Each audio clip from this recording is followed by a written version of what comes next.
आप देखिए कि सऊदी अरब की यह रिफाइनरी लाल सागर के तट पर है। सऊदी अरब ने पूर्व से पश्चिम तक एक तेल पाइपलाइन डाली हुई है।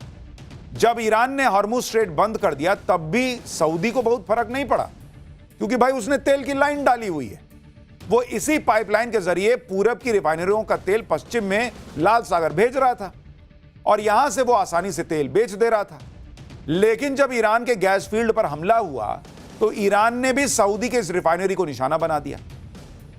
ईरान ने 18 दिन पहले भी सऊदी अरब की सबसे बड़ी तेल कंपनी अरामको को ड्रोन और मिसाइलें दागकर फोड़ा था, जिसके बाद सऊदी को यह रिफाइनरी बंद करनी पड़ गई थी। ईरान ने कुवैत को भी नहीं छोड़ा। कुवैत की 2 ऑयल रिफाइनरी पर ईरान ने ड्रोन फोड़ दी। पहला हमला कुवैत की मीना अल अहमदी रिफाइनरी पर हुआ।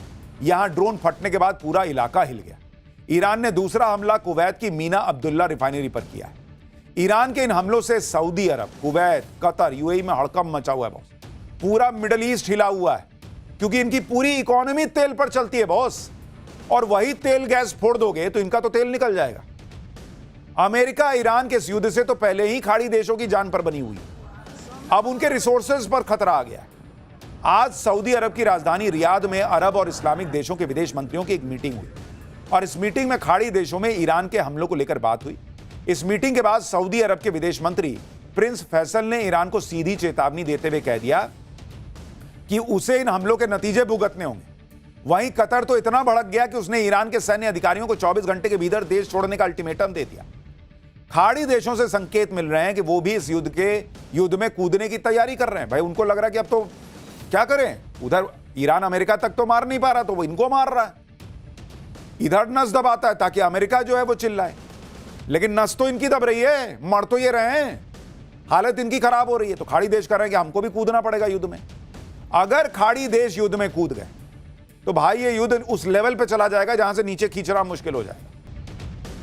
लेकिन ईरान सिर्फ खाड़ी देशों को ही नहीं फोड़ रहा, उनको ही नुकसान नहीं पहुंचा रहा, बल्कि इजराइल के गैस प्लांट पर ईरान ने हमला कर दिया। बड़ी खबर आ रही है, हाइफा ऑयल रिफाइनरी पर मिसाइल से अटैक हुआ है और यह इजराइल के लिए बड़ा झटका है कि उसके हाइफा ऑयल रिफाइनरी पर अब ईरान ने मिसाइल से अटैक कर दिया है।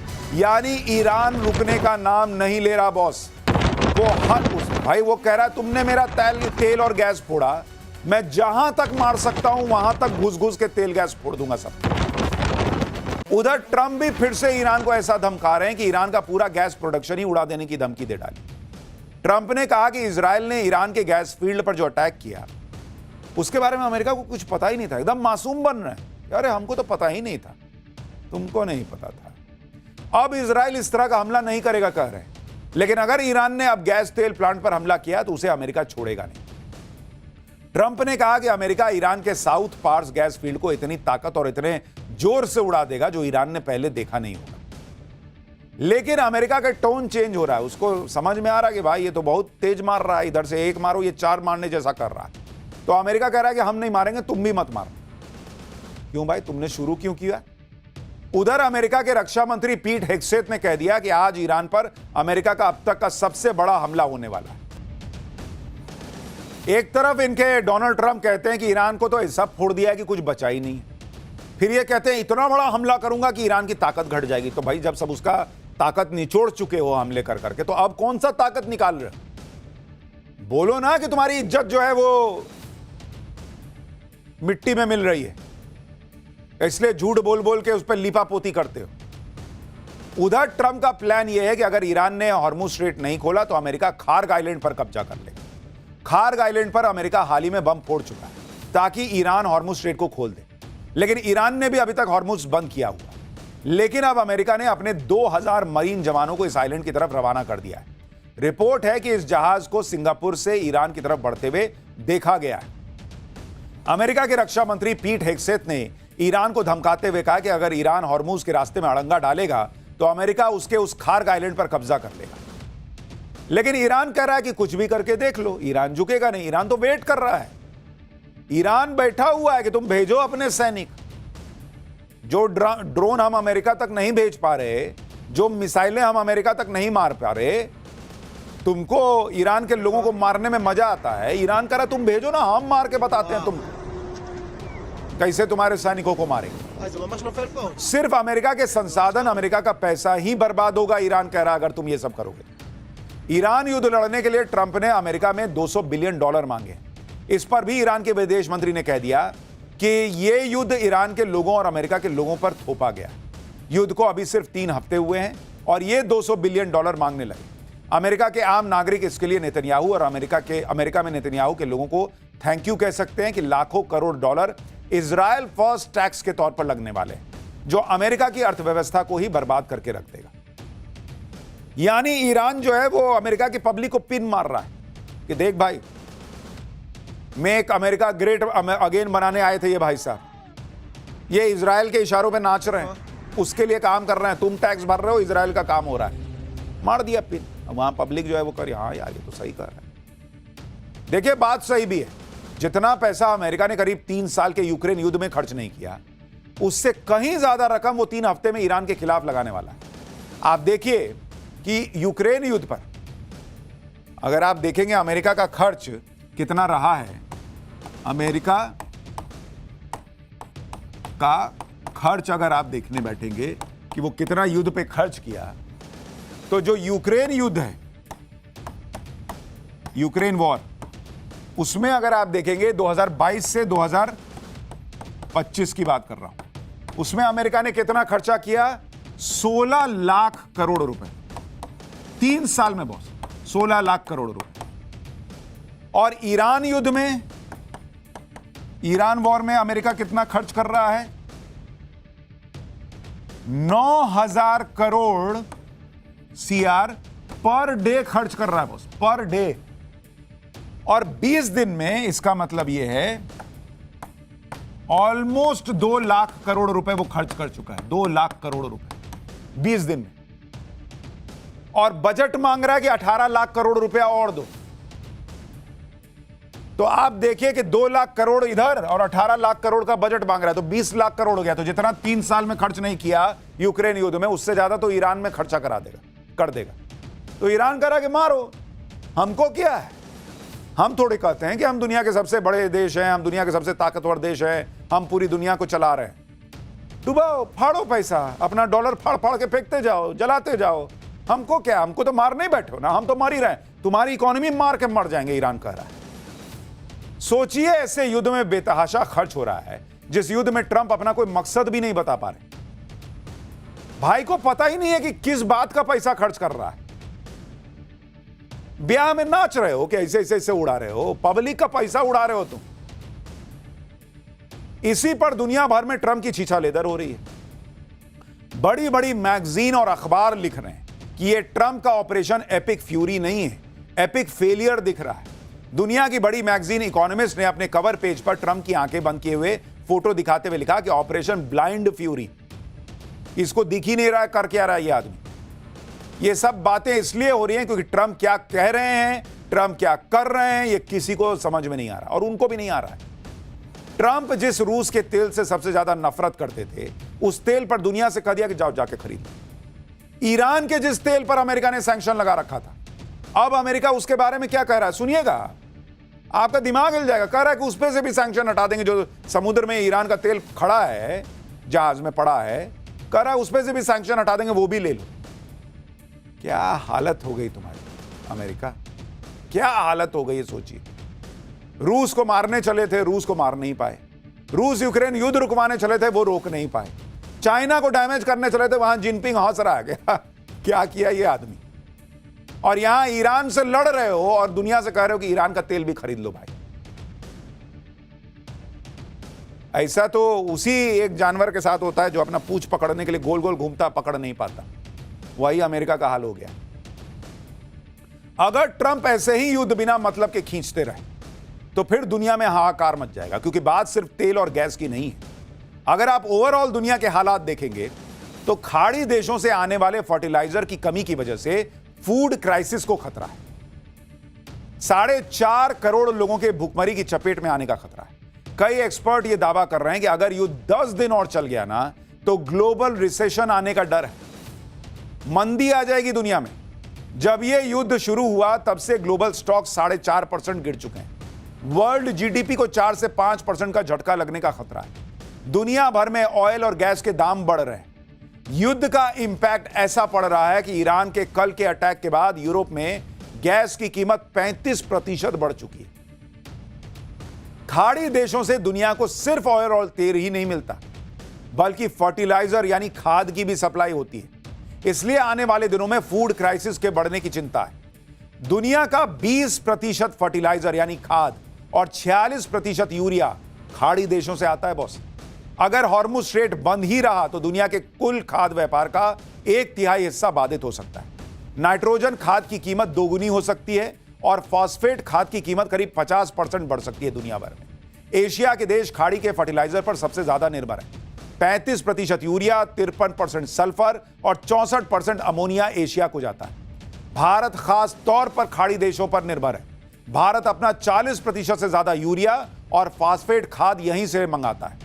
खाड़ी का फर्टिलाइजर सबसे ज्यादा भारत, ब्राजील और चीन लेते हैं। ये तीनों ही देश दुनिया के सबसे बड़े खाद्यान्न उत्पादक भी हैं। यानी बात सिर्फ भारत के लिए कोई चिंता की बात है ऐसी नहीं है, पूरी दुनिया के लिए चिंता की बात है। एक साथ दुनिया पर कई संकट आ रहे हैं।